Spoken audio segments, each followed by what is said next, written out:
Llega la noche y me llamas, sé que tu promesa no acaba.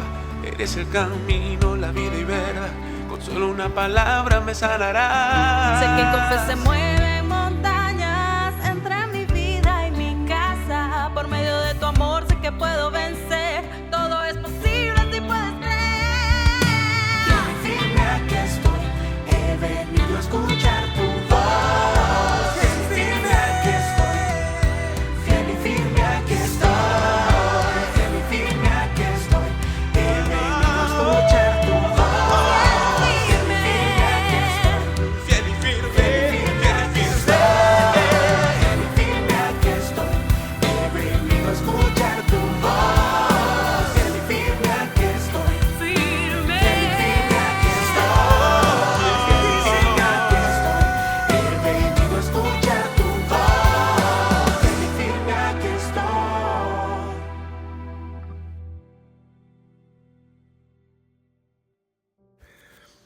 Muy buenas noches, aquí estamos llegando al final de todas estas jornadas y del final de esta semana laboral, cerrando nuestro ciclo en la Escuela de Formación para el Liderazgo, en nuestro estudio del personaje Moisés.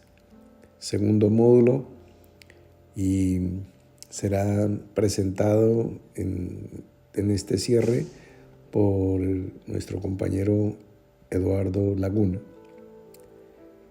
Prestemos atención y pues es una exposición que nos cierra el concepto, que nos cierra la idea, y al final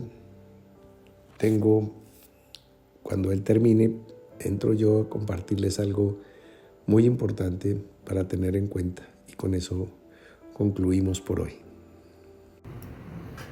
Bueno, muchas gracias, hermano. Muy buenos días para todos mis hermanos, compañeros de camino, estudiantes de la maravillosa Escuela de Elohim.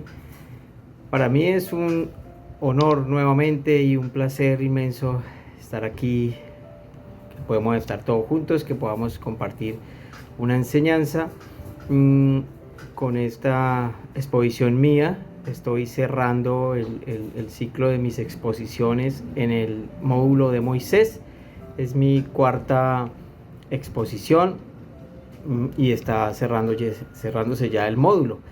Entonces, bueno, esperamos que aquí en la escuela se esté renovando nuestra mente, se estén rompiendo esquemas, se estén derribando altares, cultos, conocimientos obsoletos, que se estén abriendo los ojos que viendo no ven, como vimos en días pasados, que se estén abriendo los oídos que oyendo no oyen, porque finalmente ese es el objetivo de todo esto. No es nada más, no es hacer exámenes para rajar hermanos, ni hacer exámenes para ver si estamos aprobados, para ver si en la entrada del cielo nos hicieran un examen de teología. No se trata de nada de esto, sino se trata de nuestra transformación, de la transformación de nuestra vida. Ni siquiera esto se trata de ayudas, de charlas motivacionales. No son tips para un mejor modo de vida, porque no somos unos motivadores de autoayuda. Se trata de una ministración espiritual para fortalecer, para alimentar, para nutrir el hombre interior. Yo dejé en dos momentos dos tareas que están pendientes, que son, me las pueden enviar a elohimescuela@gmail, las enseñanzas que nos trae el significado de los desiertos. Estas enseñanzas pues son palabra que ha traído el hermano en días anteriores, enseñanzas muy detalladas, con mucha sabiduría, con mucho detalle, y esta tarea nos puede servir para hacer el ejercicio de buscar la charla, volverla a escuchar, las charlas del hermano Alfredo sobre estos temas del desierto, porque no debemos dejar esto en el aire, sino esto tiene aplicación, todo tiene una aplicación. Entonces, bueno, esto por un lado, y también yo dejé otra de mirar la bendición que le dio Jacob a sus hijos y que le dio Moisés también a las 12 tribus, y identificando cuál es la tribu que Moisés dejó por fuera de esto. Bueno, más allá de esto, quiero cerrar entonces mi ciclo de exposiciones sobre Moisés con una reflexión muy sencilla, mis hermanos, que yo he titulado Moisés y sus dos pueblos. ¿Qué quiere decir esto? Vamos a empezar mirando cómo era el ministerio de cualquier profeta, de un profeta en general. ¿En qué consistía el ministerio de un profeta? Un profeta tenía una visión, una aparición, un sueño, oía una voz y recibía un mensaje para llevarlo de parte de Dios a alguien, a un pueblo, a una persona, en un momento determinado. Entonces él iba y hablaba el mensaje que le había sido dado y decía: así dice Jehová, y traía el mensaje.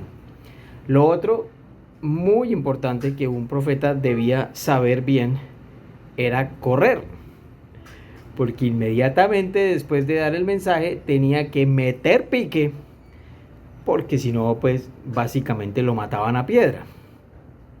Entonces, en términos generales, este era el ministerio de los profetas, llevar mensajes de parte de Dios. ¿Cómo fue el ministerio de Moisés,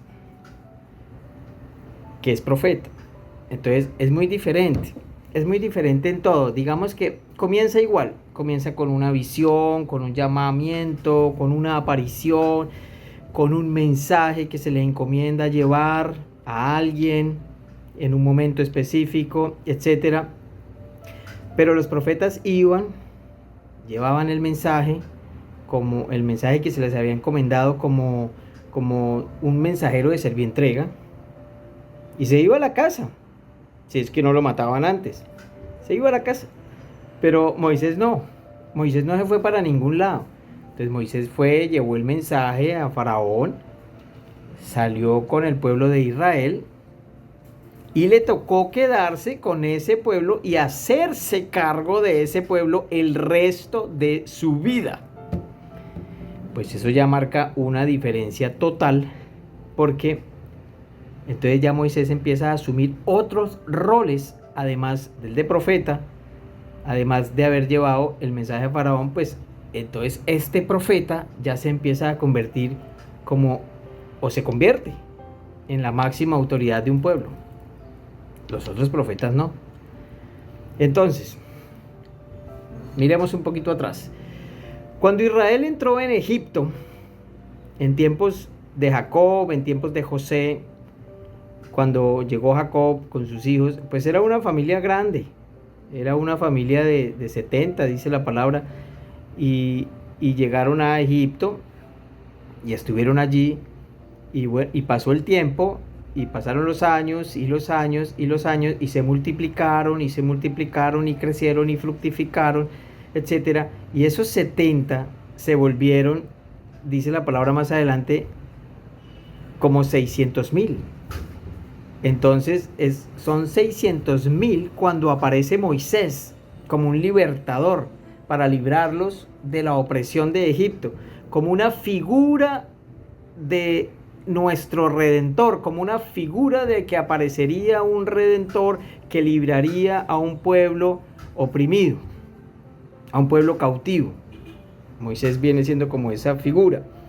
Y Moisés efectivamente saca a este pueblo que está ahí en Egipto, que ya Faraón lo veía peligroso por causa de esa multiplicación y de ese crecimiento. A ver, pensemos, en nuestros días, hoy por hoy, nacen el doble de los que mueren, de las personas que mueren. Por eso nosotros cada año somos más habitantes en este planeta. Ahora entonces imaginemos la tasa de crecimiento anual de Israel, que en el tiempo que estuvieron allí pasa de 70 a 600,000. Entonces era un pueblo que se multiplicaba como Dios manda. Entonces, bueno, yo titulé esto Moisés y sus dos pueblos. El primer pueblo de Moisés. Entonces arranca Moisés, su aventura, al frente de este pueblo para guiarlo, y analicemos lo siguiente. Moisés empieza con este pueblo que, si bien es cierto, ya está ordenado por familias, pero Moisés toma a este pueblo oprimido y temeroso que salen, y empieza el camino con ellos y lo empieza a organizar de tal manera que lo convierte como en una nación. Claro, guardando las proporciones con lo que en ese momento se conoce como las naciones que puedan estar en esa región, mirando las naciones y las poblaciones que ya existían. ¿Y por qué yo digo nación? Porque cuando Moisés, que fue a la guerra también con Israel, venció al rey Sehón y venció al rey de Og, tomaron esos territorios, conquistaron esas ciudades, mataron a esas poblaciones, tomaron todos esos botines, y Moisés entregó esos territorios a la tribu de Rubén, a la tribu de Gad, a la tribu de Manasés. Entonces, cuando Moisés entrega estos territorios para que estas tribus ya hagan posesión de estas tierras, pues de algún modo Moisés está entregando ya los elementos necesarios para que exista nación. Territorio, tienen lengua. 2, Moisés instaura un gobierno con delegados por tribus, con príncipes por cada tribu, etcétera, y hay una población. Esos son los 4 elementos básicos para que exista una nación. Entonces, de algún modo nosotros podríamos afirmar, en este contexto y en este marco de lo que estoy hablando, con todas las salvedades que hago, que la promesa dada por Dios a Abraham de que de él haría una nación se cumple, y se cumple de la mano de Moisés con esta incipiente nación. Entonces, Moisés logra elevar a este pueblo que sale de Egipto del nivel de una tribu nómada al nivel de una nación que se consolida, que ya ganaba batallas con un ejército organizado. Nunca habían peleado batallas, nunca antes.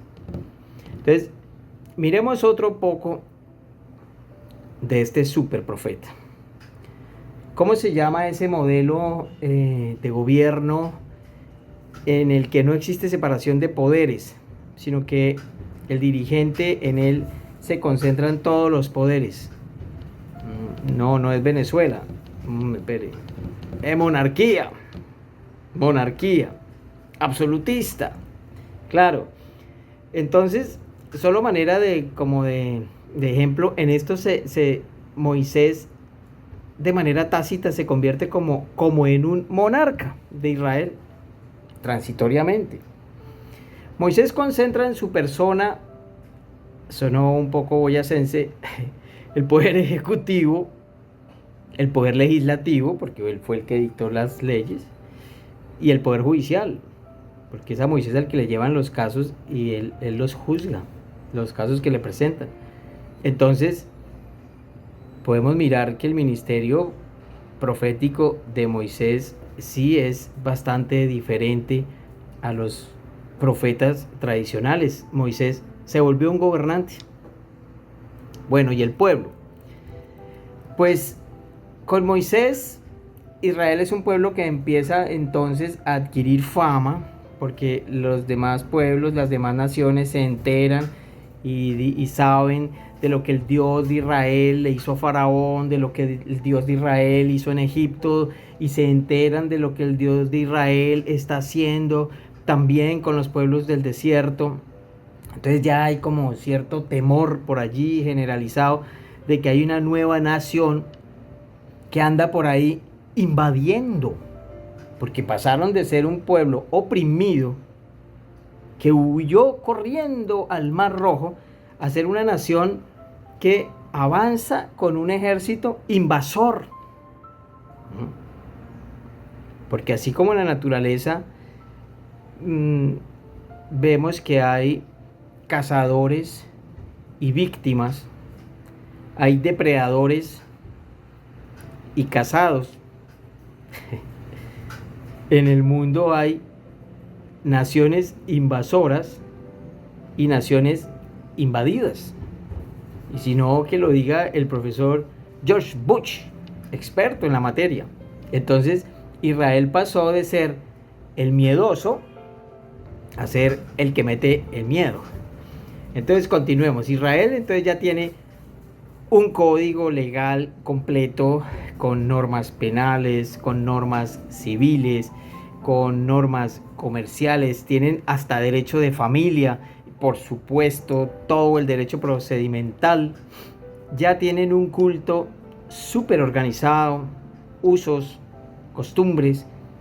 Es un pueblo que ha sido testigo de proezas, prodigios, milagros, maravillas, portentos. Mejor dicho, es un pueblo que ha visto lo que ningún pueblo ha visto, lo que nadie ha visto. Ellos vieron plagas, vieron abrir el mar rojo, vieron columna de humo, columna de fuego, vieron abrirse la tierra y tragarse un montón de personas, vieron el monte que humeaba, vieron hasta unas tablas escritas por el mismo Dios. Y han oído lo que nadie ha oído. Ellos escucharon la voz del mismo Dios desde el cielo, como un trueno espantoso, etcétera. Pero también, paralelamente, al lado de las victorias que han disfrutado, de los botines que han logrado arrebatar, de toda la tierra que ya han podido conquistar, poquita o lo que sea, de todas las bendiciones que han compartido, las sanidades, la cubierta de día, las maravillas, y de noche, siempre, y todas esas maravillas que han presenciado, ha sido un pueblo que murmura, que se queja, que habla mal de sus autoridades, que duda de la palabra de Dios en cada nueva acción, en cada nuevo avance que Moisés plantea. Murmuran y se quejan, y Moisés lo sabe. Y le pide a Dios que no lo cambie. ¿Recuerdan? Cuando Moisés intercede por el pueblo, el Señor le dice, le voy a cambiar ese pueblo. Y Moisés dice, no, no lo cambies. Y entonces pareciera que Dios le hace caso. Pero les digo algo, no le hizo caso. Sí lo cambió. Sí lo cambió. El Señor le dio otro pueblo. Por eso hablo de Moisés y sus dos pueblos. ¿Cómo así? Claro, porque a este pueblo incrédulo y desobediente el Señor lo hizo morir y lo dejó postrado en el desierto. Sí hubo cambio de pueblo, claro que sí.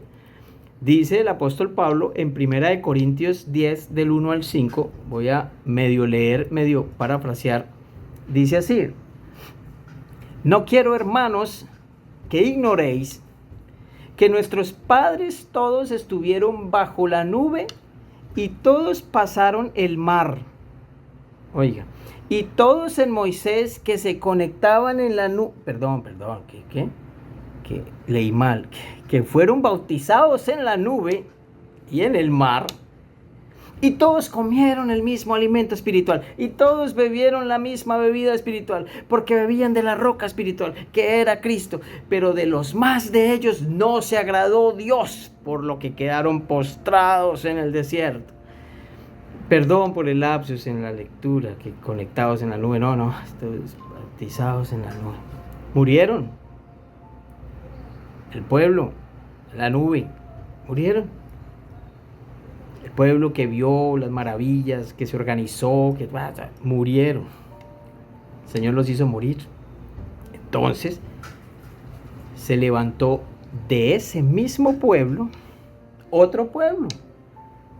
De esa muerte surgió vida, vida nueva, pueblo nuevo. Eso es lo que puede hacer el Señor. Él puede hacer nuevas todas las cosas. Un nuevo pueblo que ya no llevaba ídolos escondidos, que ya no murmuraba, que ya no se quejaba, que ya no se levantaba contra sus autoridades. Un pueblo que creía que pese a las circunstancias podía creer que se podía tomar victoria porque el Señor lo está diciendo, nada más. Un pueblo que honraba la fe de Abraham, porque ¿cuál fue la fe de Abraham? Que Abraham creyó que el Señor le daría una descendencia muy grande, siendo viejo, teniendo una esposa vieja, que era estéril, pero Abraham creyó y le fue contado como justicia. ¿Y por qué creyó? Porque Dios lo dijo. Esa fue toda la razón que necesitó Abraham, porque Dios le dijo. Igual que Josué y Caleb. ¿Por qué creyeron? Porque Dios lo dijo. Suficiente razón, que lo diga Dios. Nosotros tenemos claro eso, o lo estamos aclarando. Entonces, hagamos un poco de remembranza en lo que se ha dicho. Estoy tratando de que ahora nos ubiquemos nosotros en el relato. Ubiquémonos. El primer pueblo, pero ojo, solo estoy dando ejemplos para ilustrar, para enseñar, no se vaya a quedar alguno pensando, entonces, ¿qué pasaría con la corona del rey Moisés? No, es una forma de ilustrar cosas. El primer pueblo, hagamos el ejercicio, celebró la Pascua. Entonces tú dices allá donde estás, yo también, ¿sí? Hagamos el ejercicio. Dio ese primer paso. Salió de Egipto. Es testigo de portentos y señales maravillosas. ¿Sí? Escucha una palabra santa que viene de la boca de Dios. Participa de experiencias corporativas gloriosas. Sí, sí. Recibe cubierta, sanidad, protección permanente. Luz en la oscuridad, columna de fuego, sombra cuando el sol está ardiente, o sea, consuelo en los momentos difíciles. Sí. Recibe perdón de pecados, una y otra y otra y otra y otra vez. Se rayó el disco. Enfrenta enemigos y los vence, es decir, participa de victorias, algunas individuales, de los que luchan, otras corporativas, de los que miran a los que luchan y se quedan viendo a ver qué pasa. Y entonces fueron testigos en una pequeña medida del poder de Dios actuando a través de ellos, aplastando pueblos enemigos. Pudieron en una medida palpar los botines de la guerra, pudieron en una medida mirar y palpar los frutos de la tierra prometida, incluso conquistar alguna porción de la tierra prometida como una muestra de las arras de la tremenda promesa. Tú estás haciendo el ejercicio, si te ves en el relato o no. Y todo este maravilloso pueblo, todo esto murió, como dijo el apóstol Pablo, quedaron postrados en el desierto. ¿Sí? Bueno, entonces seguimos. Se levantó el pueblo nuevo, el que yo le llamé el segundo pueblo, de ellos mismos. Se levantó con hambre de victoria, creyendo la palabra de Dios, por tanto, haciendo la palabra de Dios en contra de las evidencias. Un pueblo que se levanta entonces decidido a tomar victoria sobre pueblos mayores, sobre pueblos más grandes, más fuertes, solo porque Dios lo dijo. Un pueblo que se levanta a hacer lo que nunca antes nadie hizo: arrebatar las promesas de Dios. Enseñó el hermano Alfredo que si alguno quisiera saber en qué experiencia está, es otra de las enseñanzas tan importantes como todas, pero que debemos volver a buscar. Revise su vida, si su oración, si su nivel de fe, si mi condición, inclusive si las respuestas que llegan a mi vida siguen siendo las mismas año tras año tras año, quiere decir que estamos dando vueltas en el desierto. Si seguimos con los mismos odios, las mismas raíces de amargura, los mismos pleitos, las mismas, lo que sea, jornada tras jornada tras jornada, ¿qué quiere decir? Que estamos dando vueltas. ¿En dónde damos vueltas? En el desierto se dan vueltas. Si el nivel de poder de Dios que se manifiesta en nuestra vida hoy es el mismo que cuando cruzamos el Mar Rojo, que cuando celebramos la Pascua, estamos dando vueltas. Y ya sabemos dónde es que se da vueltas, sí, en el desierto. Y ya sabemos de sobra qué pasa con los que dan vueltas en el desierto. ¿Sí? Entonces, mis amados hermanos y compañeros de marcha, estoy cerrando mi exposición y también se está cerrando el módulo de Moisés. Y apreciemos pues todas las enseñanzas que nos deja la vida de este increíble hombre, las enseñanzas que también podemos extraer del pueblo que él dirigió, todas las enseñanzas que mis compañeros panelistas nos han dejado planteadas aquí en las exposiciones, porque alguien hizo una pregunta en el chat en días pasados que se quedó sin contestar, la hizo en uno de mis programas, que si estábamos estudiando estos personajes para saber cómo es que responde Dios y que si también entonces debíamos revisarnos y conocernos nosotros a nosotros mismos para saber cómo es que responde Dios nuestras oraciones y peticiones. Aprovecho la oportunidad para contestar y digo, nosotros estamos estudiando a estos grandes vasos de Dios para tomar el ejemplo de sus vidas.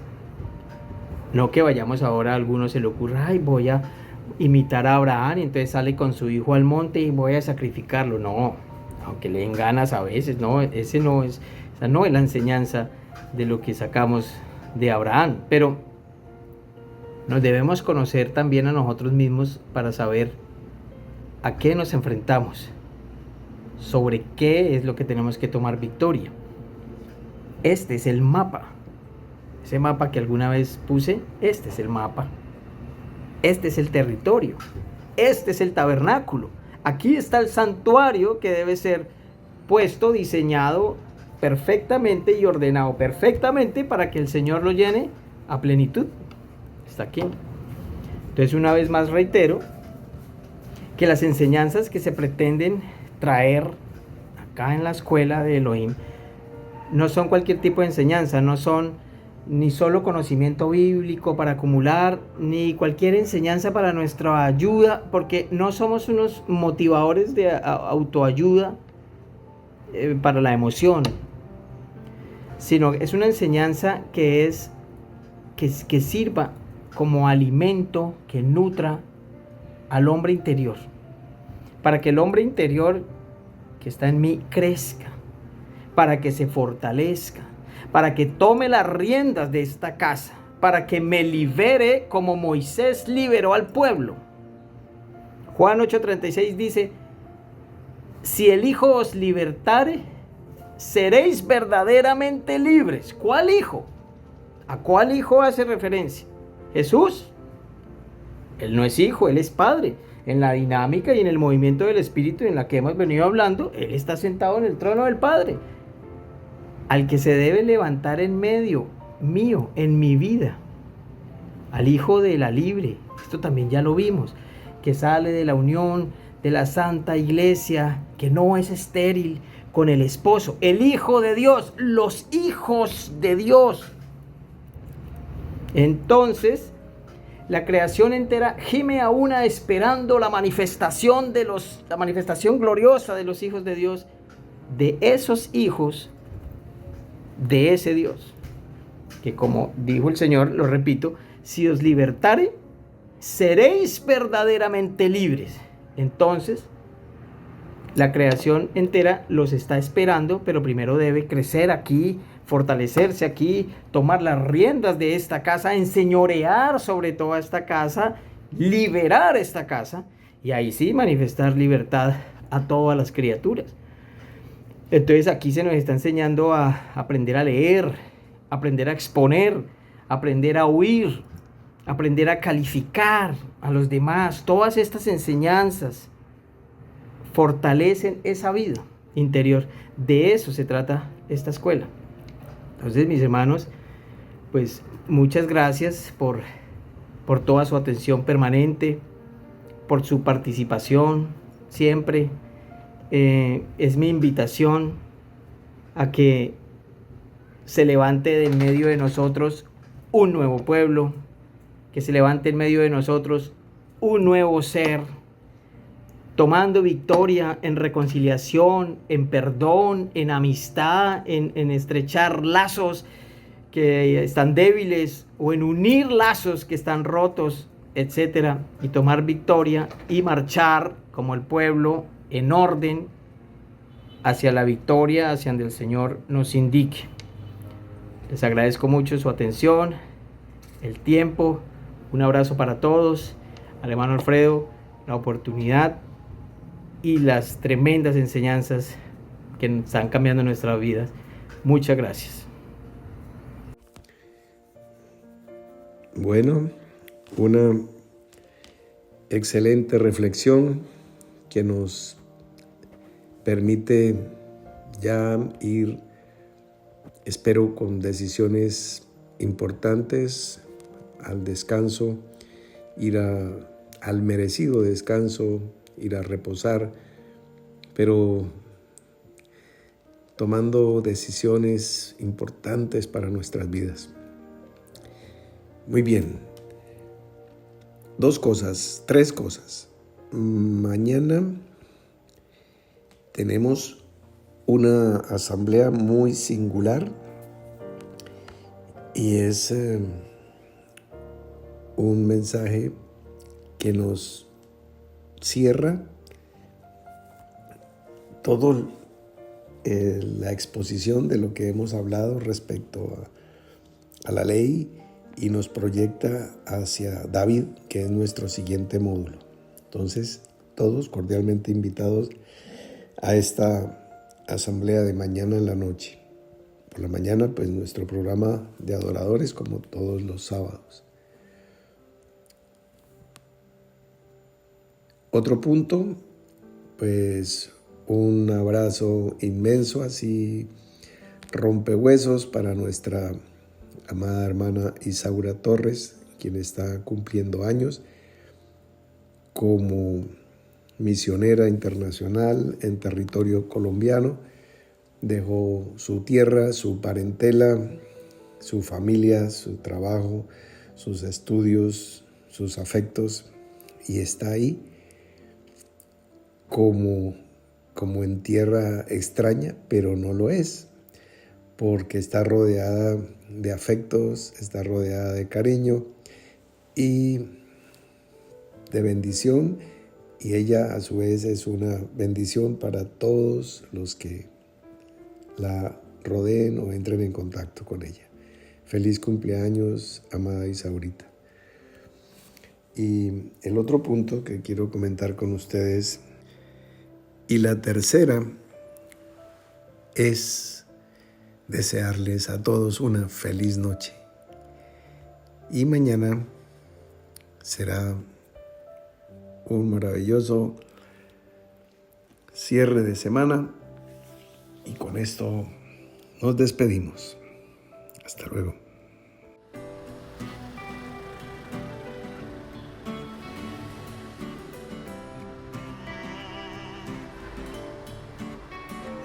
Llega la noche y me llamas, sé que tu promesa no acaba.